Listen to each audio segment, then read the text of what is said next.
Je suis assis à notre brunch familial habituel, sirotant tranquillement mon café.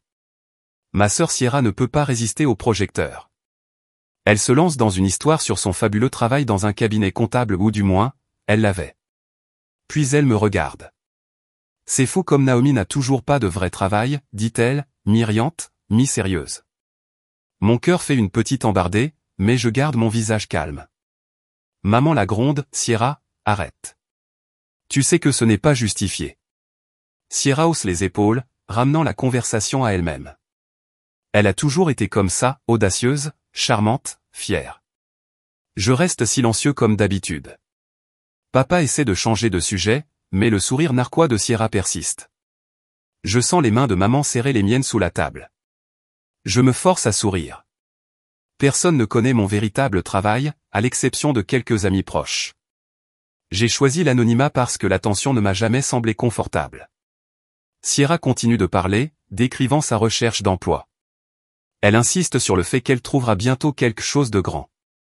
Je reste silencieux, me souvenant de la publication massive de code que mon équipe a terminée hier soir. Si seulement elle réalisait à quel point mon travail est réel. J'avale ma réplique, laissant Sierra s'imprégner du bavardage. À l'intérieur, je ne peux m'empêcher de penser qu'un jour elle connaîtra la vérité.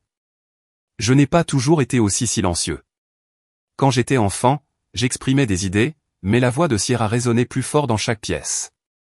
Nous avons tous les deux reçu l'amour de nos parents.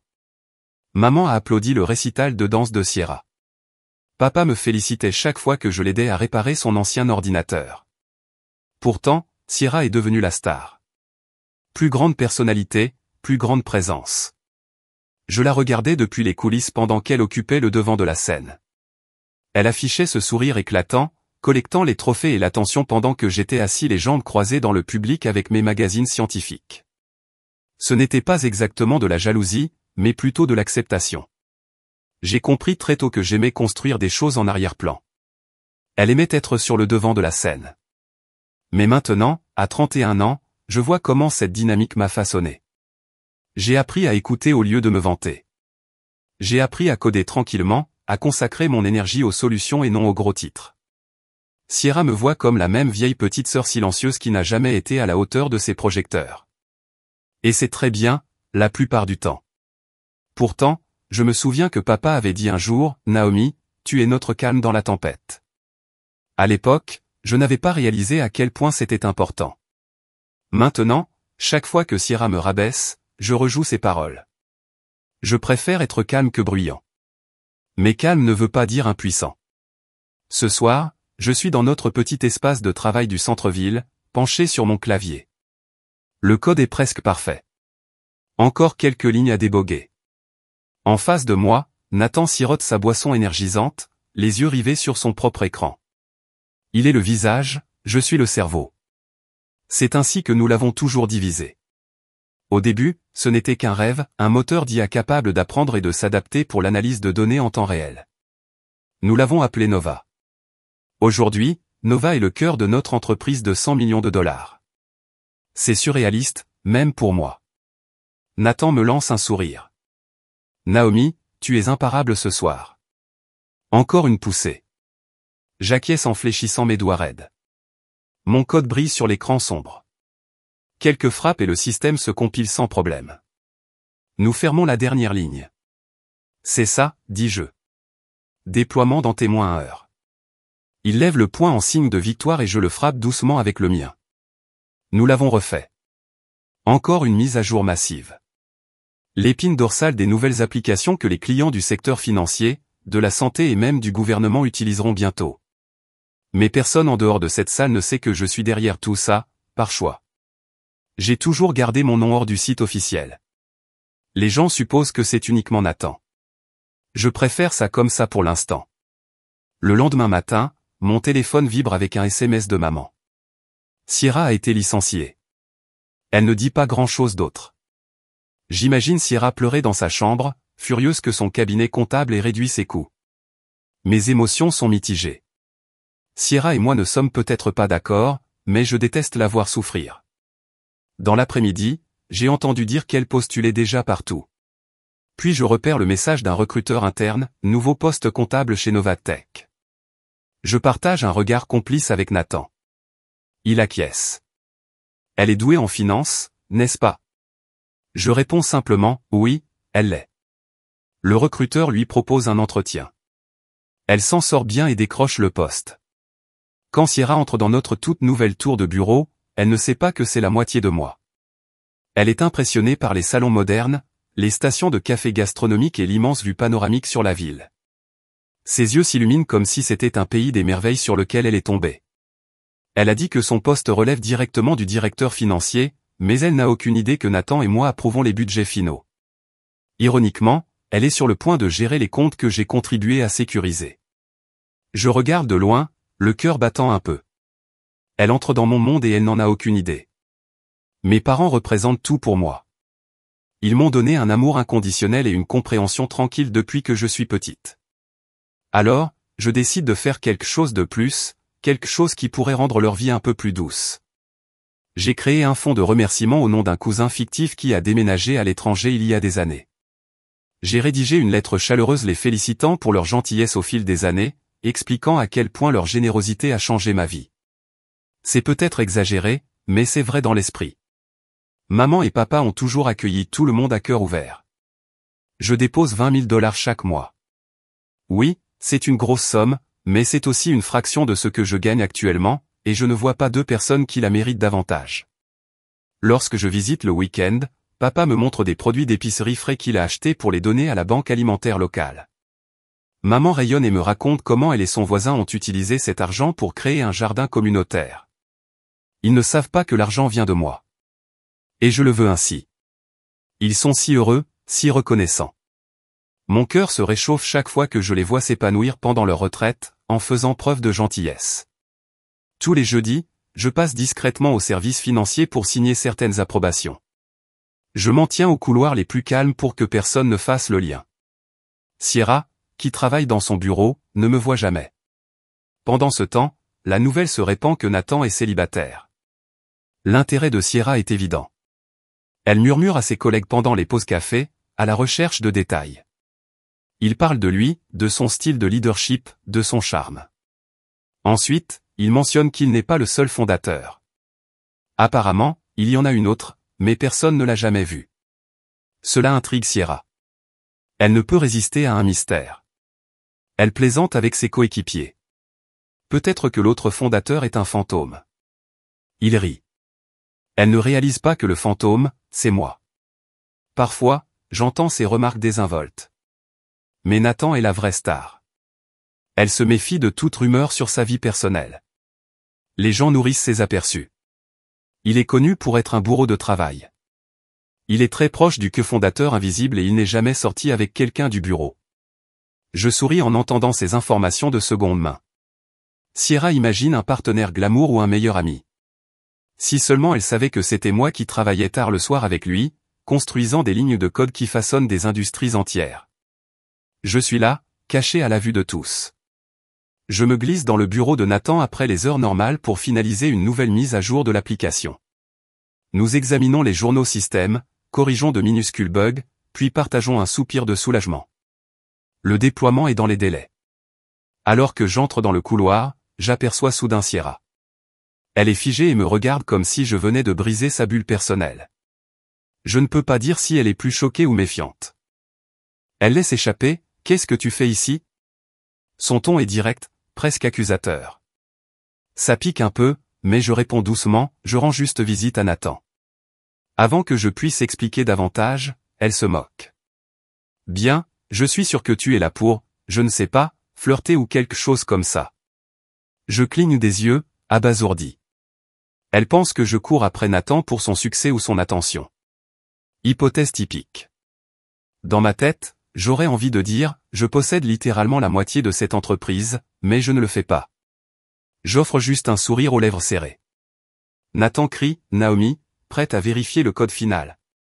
Les yeux de Sierra se déplacent entre nous. Elle a l'air presque trahie. Elle s'écarte, me laissant passer. Je la frôle, le cœur battant. Son regard dit, reste loin de lui. Je retourne dans la salle des serveurs, réalisant que nous sommes au bord d'une confrontation plus importante. Vendredi matin, j'examine tranquillement les rapports financiers sur mon ordinateur portable à la maison. Un ping provenant d'un chat interne attire mon attention. C'est un extrait d'une chaîne de potins de bureau. Elle, dit Sierra. Naomi essaie de se débarrasser de Nathan. Elle n'est même pas une vraie employée. Ne connaît-elle pas la différence entre un visiteur aléatoire et un vrai personnel? J'expire lentement. Le vaccin fait mal, mais c'est typique. Sierra ne manque jamais une occasion de me décrire comme quelqu'un qui s'accroche au succès des autres. C'est presque drôle. Elle parle d'une sœur qui a cofondé en silence toute l'opération. Mais je garde mes émotions sous contrôle. La colère n'aidera pas. Ce soir-là, je m'offre un dîner en solo dans un petit restaurant italien près de mon appartement. En vérifiant mon téléphone, je vois la dernière publication de Sierra sur les réseaux sociaux, un selfie de groupe dans un bar, ses bras autour d'une amie. La légende dit « Je vis ma meilleure vie ». Même après un licenciement, certaines personnes ne peuvent tout simplement pas gérer ça. J'ai l'impression qu'elle parle de moi. Elle est alimentée par la jalousie, convaincue que j'essaie de voler Nathan ou de lui faire de l'ombre. Ironiquement, je veux juste coder en paix. Je serre les dents, me rappelant que la vérité a tendance à refaire surface. Je rejoins une réunion virtuelle du conseil d'administration depuis chez moi. Il s'agit de notre nouvelle entreprise philanthropique, la construction d'un pôle technologique pour filles au Kenya. Mon cœur se gonfle de fierté alors que le conseil d'administration applaudit le succès du projet. J'ai fait un don important pour le lancer. La réunion passe aux finances. Il salue Nathan pour son leadership, mais il attribue rapidement le mérite à Nova, notre nom de code pour moi, d'avoir rendu cela possible. J'entends l'enthousiasme dans les voix des gens. Nous devons tout à la générosité de Nova. Elle est inarrêtable. Je reste silencieux, regardant la grille des visages. Ils me connaissent uniquement sous le nom de Nova sur les documents officiels. Pas de nom de famille, pas de photo de presse, pas de plaque nominative. C'est ma seule demande depuis le premier jour. Ce n'est pas que je suis timide. Je déteste juste les projecteurs. Le travail lui-même est ma récompense. Voir un groupe de jeunes filles déballer leur premier ordinateur portable, c'est ce qui m'éclaire. Je réponds, je sais, mais pas encore. Je ferme mon ordinateur portable, ressentant à la fois du soulagement et un léger pincement de peur. Rester invisible est plus facile, mais je sens que cela ne durera pas éternellement. Lundi matin, une chaîne de mails apparaît dans ma boîte de réception, demande de promotion, Sierra Sullivan. Je fais une pause en lisant l'évaluation élogieuse du directeur financier sur les performances de Sierra. En fait, elle va bien. Elle a identifié des économies de coûts et a impressionné les managers par son dynamisme. Je le transmets à Nathan avec une simple note, elle le mérite. Il répond, es-tu sûr? Je hoche la tête. Sierra a peut-être un problème d'attitude avec moi, mais je ne ferai pas obstacle à sa carrière. 2 jours plus tard, je vois l'annonce officielle, Sierra Sullivan est promue comptable principale, plus une allocation de voiture. Sierra est ravie et se vante auprès de ses amis. Nathan doit voir mon potentiel. Elle est probablement convaincue qu'il s'intéresse personnellement à elle. Cela me fait rire. En vérité, chaque promotion doit passer par mon bureau. J'ai le dernier mot en matière de budgétisation. C'est moi qui ai donné le feu vert. Depuis mon point d'observation caché, je regarde le bureau bourdonner à propos de l'ascension soudaine de Sierra. Elle se pavane, la tête haute, comme si elle était choisie par le destin. Une petite partie de moi est heureuse qu'elle soit enfin reconnue pour son talent, même si elle n'y croira jamais. Je veux le meilleur pour elle. C'est juste qui je suis. 3 heures après le début de notre nouvelle mise à jour de l'IA, nous sommes inondés de demandes des médias. Nathan les trie, des magazines technologiques, des podcasts économiques, un grand réseau d'informations souhaitant présenter notre entreprise pionnière.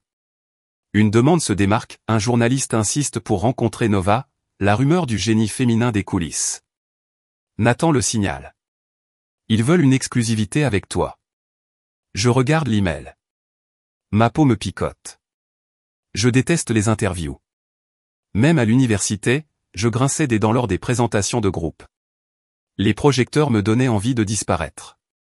Je réponds à Nathan, non merci. Ils me cinglent. Ils disent que c'est une énorme exposition. Vous êtes sûr? Je me souris.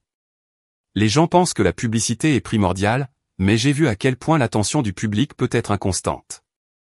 Une fois que les projecteurs se posent sur vous, ils ne le quittent jamais complètement. Je tiens à ma vie privée plus qu'à n'importe quel titre, alors je refuse. Nathan soupire dans notre conversation, d'accord, mais tu sais que tu ne peux pas rester invisible pour toujours, n'est-ce pas? Je réponds, ils survivront sans mon visage. Puis je fais une pause en expirant. Il a probablement raison.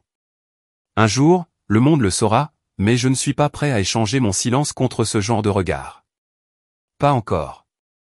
Lorsque Sierra entre dans le bureau de Nathan après les heures normales, je me trouve dans la salle de repos en train de finir une tasse de thé. Les murs sont fins. J'entends des extraits de la conversation. Je t'aime bien, avoue-t-elle, la voix tremblante. Mon cœur se grippe. Elle lui dit qu'elle a des sentiments. La réponse de Nathan est douce mais claire. Sierra, je te respecte. Tu es intelligente, capable, mais je ne cherche rien. Je peux presque voir son chagrin. Sa voix tremble. Est-ce à cause de Naomi? Elle a toujours pensé que je le poursuivais aussi. Nathan répond doucement, non, ça n'a rien à voir avec ça. Il y a un long silence, puis une porte s'ouvre. Je disparais tranquillement hors de vue. Sierra se précipite, les larmes aux yeux, les épaules tendues. Elle ne me voit pas, mais je peux sentir sa douleur. À ce moment-là, j'ai presque envie de la réconforter, mais je sais comment elle se sent lorsqu'elle est blessée. Elle va s'en prendre, surtout à moi. C'est plus facile de la laisser se calmer. Seul dans le couloir, Nathan me lance un regard d'excuse. J'acquiesce simplement. Aucun mot n'est nécessaire. Nous réalisons tous les deux que la fierté de Sierra a pris un coup dur, et j'ai peur qu'elle puisse m'en vouloir à nouveau. Les jours suivants, il y a du buzz autour du bureau. Les rumeurs concernant un deuxième propriétaire se font de plus en plus fortes. Certains employés remarquent les signatures NT et NS sur les notes trimestrielles. Pendant les pauses déjeuner, un groupe se réunit à la cafétéria. Nathan Taylor est le fondateur, n'est-ce pas? Qui est ce NS? Sont-ils mariés? Sont-ils frères et sœurs? Sont-ils réels? Les spéculations vont bon train. Sierra est généralement la plus bruyante à rejeter les rumeurs. S'il vous plaît, c'est probablement juste une formalité légale, se moque-t-elle. Mais je vois son front se froncer lorsqu'elle repère cette mystérieuse signature sur son propre bulletin de paie. Elle n'avait jamais pris la peine de regarder de près auparavant. Maintenant, sa curiosité est à son comble. Je remarque des changements subtils. Elle se tient près des bureaux de la direction, écoute à la porte lorsque le directeur financier a des réunions. Elle a soif de réponses. Pendant ce temps, je maintiens ma routine, réviser le code depuis chez moi, et entrer dans le bâtiment seulement après les heures d'ouverture. Mon agenda officiel dit consultant.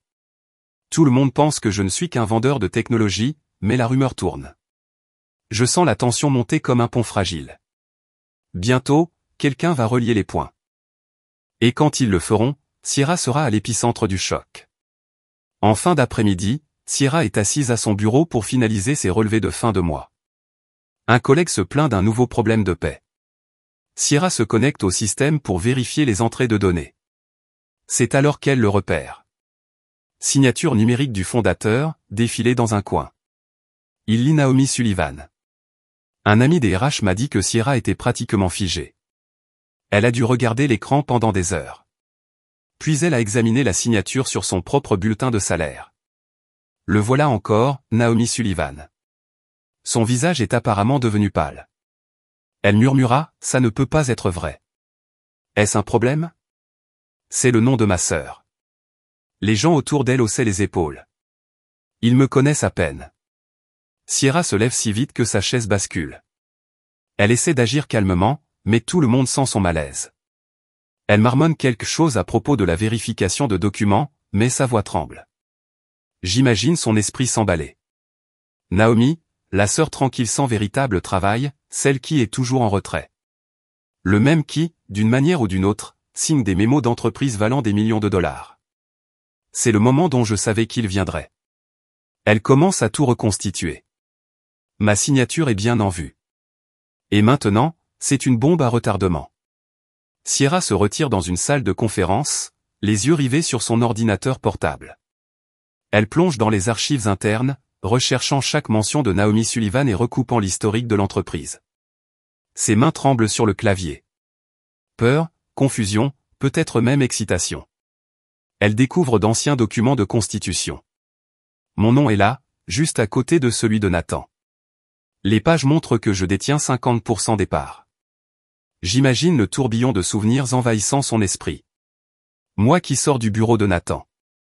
Je participe à des tâches de fin de soirée. Ce deuxième fondateur, selon la rumeur. Soudain, tout s'enclenche. Son cœur doit battre à tout rompre. Elle réalise que je ne suis pas un aspirant collant. Je suis le fondateur, celui qui a codé l'IA à partir de zéro, qui a préparé le terrain pour toute l'entreprise.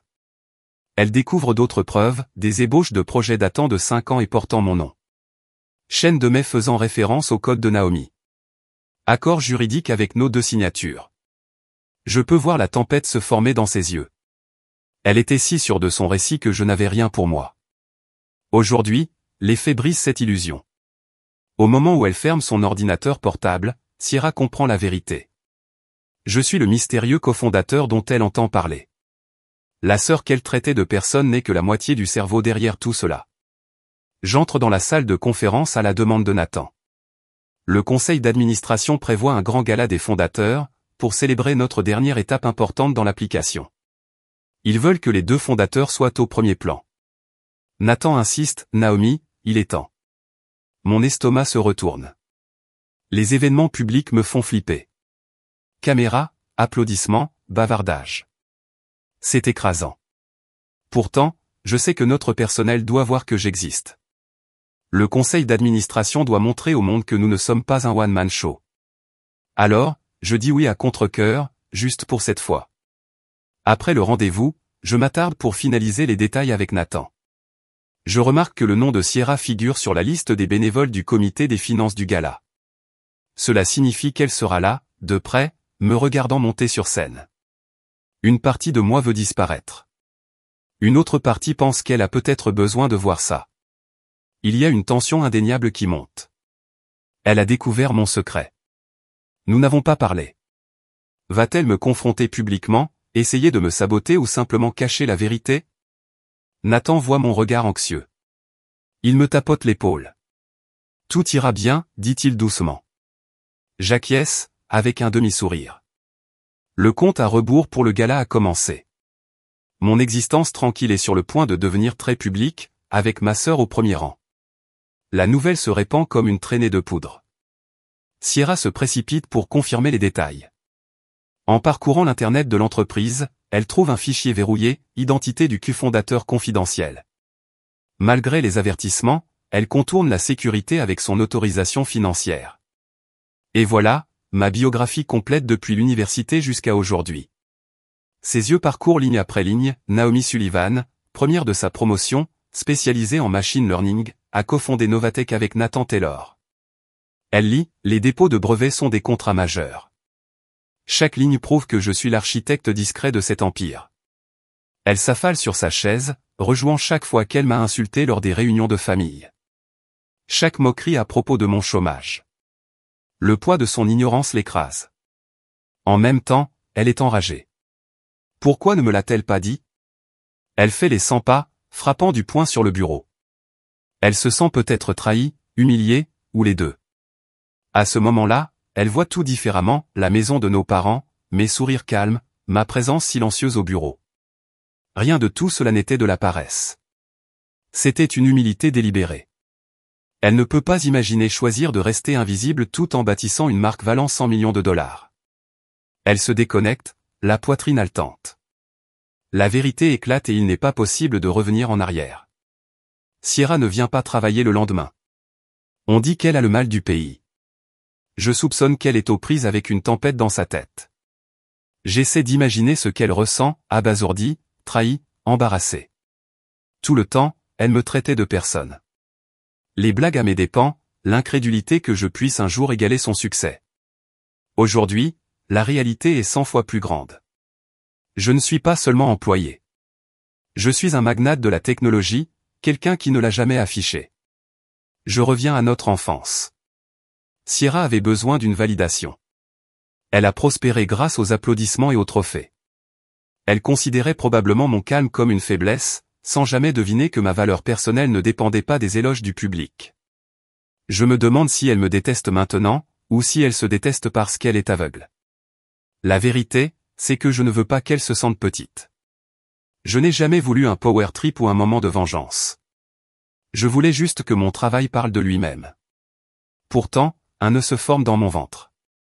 Elle pourrait s'en prendre à moi pour sauver sa fierté, ou elle pourrait m'éviter pour toujours. Quoi qu'il en soit, le gala approche. Elle me verra revendiquer mon rôle, et elle devra faire face à qui je suis vraiment et à qui elle est vraiment. Le gala des fondateurs arrive.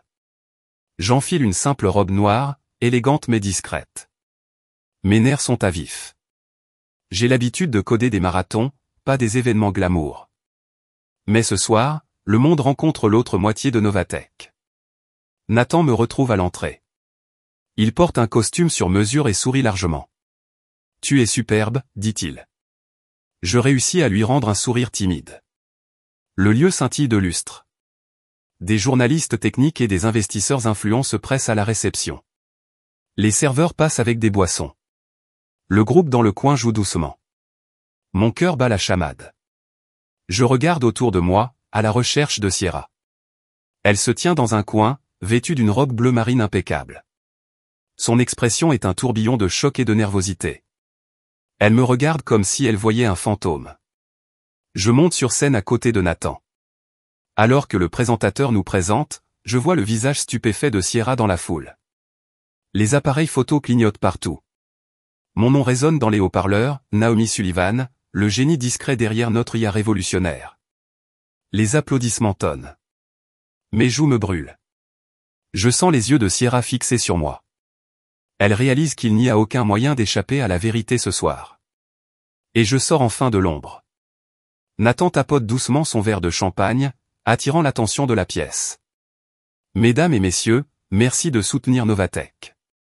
Ce soir, je souhaite vous présenter la seule personne sans qui rien de tout cela n'existerait, Naomi Sullivan, ma cofondatrice. Les projecteurs se tournent vers moi. Mon pouls rugit dans mes oreilles. Je jette un coup d'œil à Sierra dans la foule. Son visage est pâle, les yeux écarquillés. On dirait que son monde vient de basculer. Les gens applaudissent, se lèvent, applaudissent. Les appareils photo prennent des photos. Je parviens à sourire rapidement, puis je me dirige vers le micro. Merci à tous. Je ne suis pas doué pour les discours, mais cela signifie beaucoup. Nous avons commencé dans une petite pièce avec de grands rêves. Je suis juste content d'avoir pu construire quelque chose qui aide les gens. Encore des applaudissements. Je repère des larmes dans les yeux de quelques cadres. Nathan hoche la tête pour le soutenir. Puis, lentement, je quitte la scène. Sierra essaie de m'approcher, mais je suis envahi par les membres du conseil d'administration, les clients et les sympathisants. Elle reste là, incertaine, les épaules tendues. Je la vois avaler difficilement, les bras croisés. Je me demande ce qu'elle veut dire. Des excuses? Une question? Je ne peux pas le dire. Tout ce que je sais, c'est que la révélation de ce soir semble être un tournant pour nous deux. Plus tard, je me tiens près de la table du buffet, laissant la vague d'attention s'apaiser. La tête qui tourne à cause de l'adrénaline, j'aperçois Sierra se dirigeant dans ma direction. Mon cœur se serre, anticipant une confrontation. Mais dès qu'elle est à quelques pas, un groupe d'investisseurs enthousiastes fait irruption, voulant porter un toast à la brillante Naomi. Au moment où j'ai fini de discuter poliment, Sierra est partie. Elle ne réessaie pas. Au lieu de cela, elle contourne la pièce, me lançant des regards furtifs derrière des groupes d'invités. Son expression est un mélange de honte et d'incertitude. Elle n'arrive pas à trouver les mots, et je ne peux pas la poursuivre pour le moment. Au fond de moi, j'ai envie qu'elle s'approche de moi, qu'elle dise enfin quelque chose, n'importe quoi. Mais peut-être qu'elle n'est pas prête à affronter sa propre culpabilité. Peut-être qu'elle ne peut pas dire « je suis désolé » ce soir. L'événement se termine par une dernière salve d'applaudissements. Sierra s'éclipse avant que je puisse la rattraper.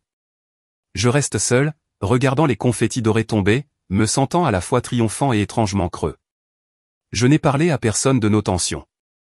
Sur le papier, j'ai gagné. Mais la réalité n'est pas si claire.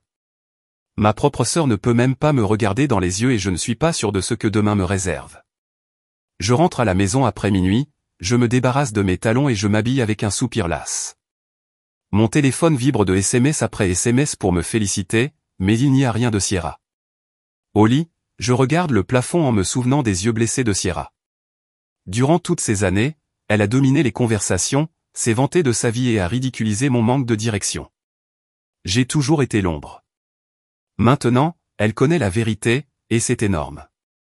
Bizarrement, la culpabilité s'installe. L'ai-je prise au dépourvu? Aurais-je dû lui donner un indice?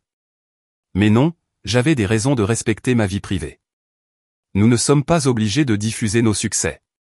Pourtant, j'imagine à quel point elle doit se sentir humiliée, rejouant chaque remarque cruelle qu'elle a jamais faite à mon sujet. Je me retourne en serrant un oreiller dans mes bras. Je ne veux pas qu'elle souffre ou qu'elle se sente inadéquate. Elle est talentueuse. Elle a du dynamisme. Elle a mérité cette promotion. Mais les illusions qu'elle avait bâties sur moi se sont effondrées.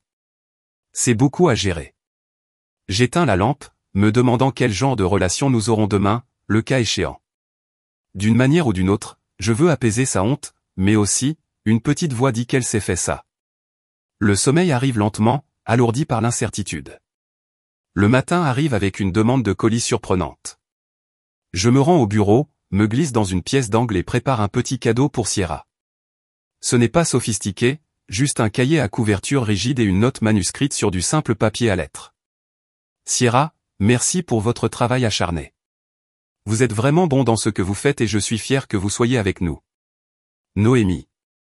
Je le laisse à la réceptionniste en lui demandant de le livrer tranquillement. Pas de chichi, pas de spectacle.